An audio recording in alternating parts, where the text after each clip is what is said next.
Supreme court ने आरक्षण को लेकर एक बड़ा फैसला सुनाया है। कोर्ट के बेंच ने 6-1 के बहुमत से यह फैसला दिया और साफ किया कि सरकार को कोटा के भीतर कोटा देने के लिए SC/ST में सब कैटेगरी बनाने का अधिकार है। सुप्रीम कोर्ट के इस फैसले के बाद यह तय हो गया कि राज्य सरकारें अनुसूचित जाति और अनुसूचित जनजाति श्रेणियों के लिए सब कैटेगरी बना सकती है। राज्य विधानसभा कानून बनाने में सक्षम होंगी। CJI DY Chandrachud, justice VI Gavai, justice Vikram Nath, justice Bela M Trivedi और जस्टिस पंकज मित्तल, जस्टिस मनोज मिश्रा और जस्टिस सतीश चंद्र शर्मा की बेंच ने यह फैसला सुनाया। मुख्य न्यायाधीश DY चंद्रचूड़ ने कहा कि कोटा के भीतर कोटा गुणवत्ता के विरुद्ध नहीं है। अनुसूचित जाति, अनुसूचित जनजाति वर्ग से आने वाले लोग अक्सर सिस्टम के भेदभाव के कारण प्रगति की सीढ़ी पर आगे नहीं बढ़ पाते। सब कैटेगरी संविधान के अनुच्छेद 14 के तहत निहित समानता के सिद्धांत का उल्लंघन नहीं करती। हालांकि राज्य अपनी मर्जी या राजनीतिक लाभ के आधार पर सब कैटेगरी तय नहीं कर सकते और उनके फैसले न्यायिक समीक्षा के अधीन होंगे। इसके बाद चर्चा एक और चीज की उठी। चर्चा ये कि क्या IAS, IPS जो क्रीमी लेयर वाले हैं, फैमिली है, उनके बच्चे जैसे जो SC/ST कैटेगरी में भी आते हैं और वो IAS, IPS मतलब कि A रैंक, B रैंक में आते हैं, उनके बच्चों का क्या होगा? कई सारे इस पर भी सवाल उठे। इसके बाद सवाल ये उठी, क्या इन्हें आरक्षण मिलेगा या फिर ये आरक्षण की कैटेगरी में रह सकते हैं? आपको विस्तार से बताएंगे कि ये क्या है आरक्षण का मुद्दा, सुप्रीम कोर्ट ने क्या कहा, लेकिन उससे पहले ये सुनिए कि नेताओं का बयान इस पर क्या कुछ आया है। जो क्रीमी लेयर का बात हो रहा है शेड्यूल कास्ट में एंड उसमें मेरे को ये लगता है कि जो आरक्षण का आधार है वो छुआछूत था।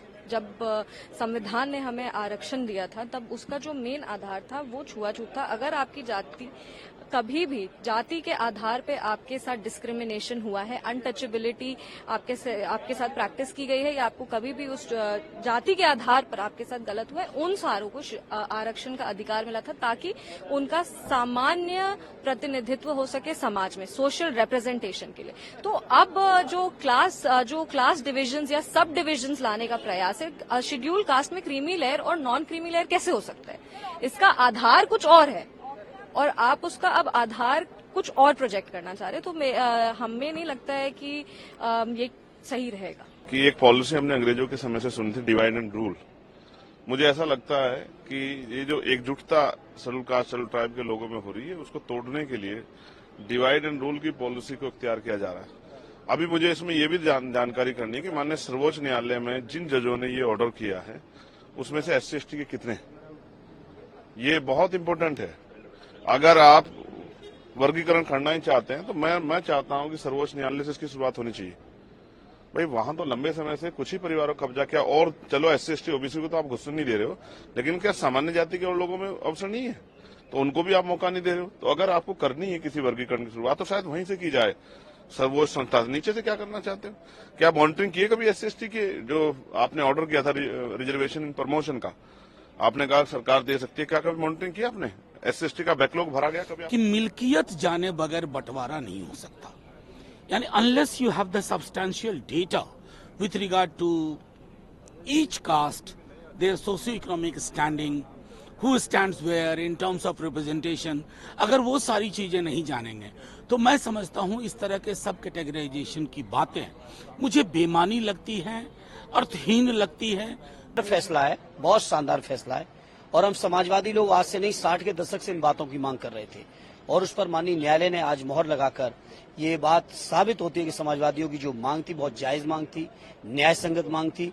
जरूरतमंदों के लिए हम लोग लगातार संघर्ष कर रहे थे और मैं सोचता हूँ माननीय न्यायालय के फैसले के बाद तो सरकार को अपनी नीति में, अपनी नीयत में बदलाव करना चाहिए। अब इसे विस्तार से समझिए कि कैसे क्या कुछ हुआ है कोर्ट में। क्या होता है कोटा के भीतर कोटा?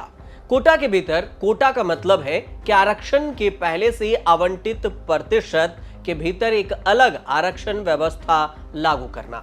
यह मुख्य रूप से यह सुनिश्चित करने के लिए किया जाता है कि आरक्षण का लाभ समाज के सबसे पिछड़े और जरूरतमंद समूहों तक पहुंचे, जो आरक्षण प्रणाली के तहत भी उपेक्षित रह जाते हैं, मतलब उन्हें लाभ नहीं मिल पाता। इसका उद्देश्य आरक्षण के बड़े समूहों के भीतर छोटे कमजोर वर्गों का अधिकार सुनिश्चित करना है, ताकि वे भी आरक्षण का लाभ उठा सकें। अब एग्जाम्पल से समझिए कि अनुसूचित जाति और अनुसूचित जनजाति के भीतर अलग अलग समूहों को आरक्षण दिया जा सकता है, ताकि उन समूहों को ज्यादा प्रतिनिधित्व और लाभ मिल सके जो समाज या आर्थिक रूप से ज्यादा वंचित हैं, पीछे हैं, पिछड़ा वर्ग में हैं। इसी को लेकर सब कैटेगरी की बात कही गई है। जो सब कैटेगरी रिजर्वेशन दिया गया उसे भी उदाहरण से समझिए। जैसे तमिलनाडु और कर्नाटक जैसे राज्यों में एसटी और एसटी दोनों और इसके अलावा ओबीसी श्रेणियों के भीतर विभिन्न उप श्रेणी हैं और उन्हें आरक्षण देने की व्यवस्था की गई है।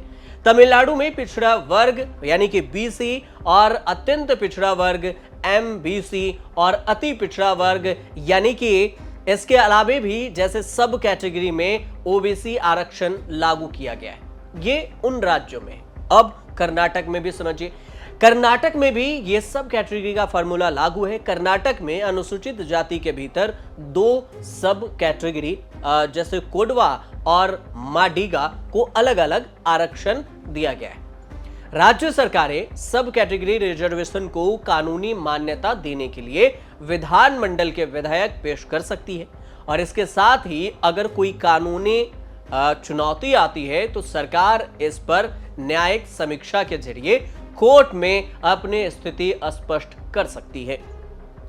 सरकार अपने राज्य में सार्वजनिक परामर्श और आयोजित भी कर सकती है, जिसमें विभिन्न समुदाय के नेता, सामाजिक संगठन और नागरिकों की राय ली जा सकती है। इससे ट्रांसपेरेंसी बढ़ती है और नीतियों को समर्थन मिलता है।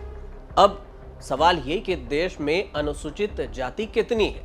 सामाजिक न्याय और अधिकारिता मंत्रालय की वार्षिक रिपोर्ट 2018 और 19 में पेश की गई थी, जिसमें कहा गया था कि देश में 1263 एससी जातियां थी। अरुणाचल प्रदेश, नागालैंड, अंडमान और निकोबार, लक्षद्वीप और कोई समुदाय अनुसूचित जाति के रूप में चिन्हित नहीं किए गए। इन सबको छोड़कर चिन्हित किया गया था 1200 के करीब। सुप्रीम कोर्ट के फैसले के क्या मायने होगा ये समझिए। सुप्रीम कोर्ट के फैसले से साफ हो गया है कि राज्य सरकार अनुसूचित जाति और अनुसूचित जनजाति में सब कैटेगरी बना सकती है, जिसमें मूल और जरूरतमंद कैटेगरी को आरक्षण का ज्यादा फायदा मिल सकेगा।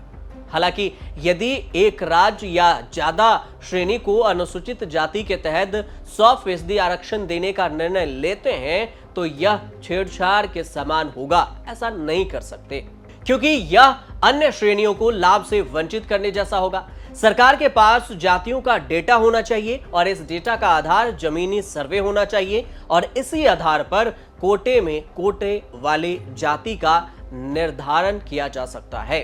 चूंकि आरक्षण का उद्देश्य सामाजिक और शैक्षणिक रूप से पिछड़े वर्गों को अवसर प्रदान करना है, लेकिन अक्सर बड़े समूहों के भीतर कुछ समूह ज्यादा लाभ उठा लेते हैं, जिससे अन्य समूह उपेक्षित रह जाते हैं, उन्हें नहीं मिल पाता। जैसे कि ओबीसी आरक्षण में विभाजन, ओबीसी आरक्षण के अंदर भी विभाजन किया गया। कई राज्यों में ओबीसी यानी कि अन्य पिछड़ा वर्ग और आरक्षण को ज्यादा पिछड़े और कम पिछड़े समूहों में बांट दिया गया, ताकि अधिक पिछड़े वर्गों को अधिक ज्यादा लाभ मिल सके। कुछ राज्यों में अनुसूचित जाति और अनुसूचित जनजाति के आरक्षण को भी विभाजित किया गया है, ताकि इनमें भी सबसे कमजोर वर्गों को सबसे पहले प्राथमिकता दी जा सके।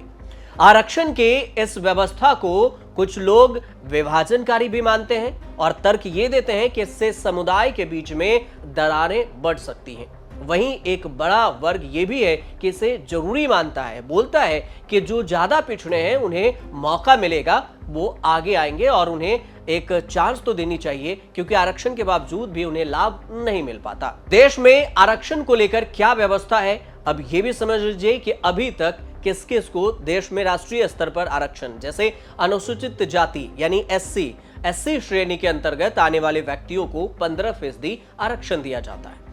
अनुसूचित जनजाति यानी ST श्रेणी के अंतर्गत आने वाले व्यक्तियों को 7.5% आरक्षण दिया जाता है। ये राष्ट्रीय स्तर पे बता रहे हैं, आपको राज्य भी अलग से देती है। अन्य पिछड़ा वर्ग OBC श्रेणी के अंतर्गत आने वाले व्यक्तियों को 27% आरक्षण दिया जाता है।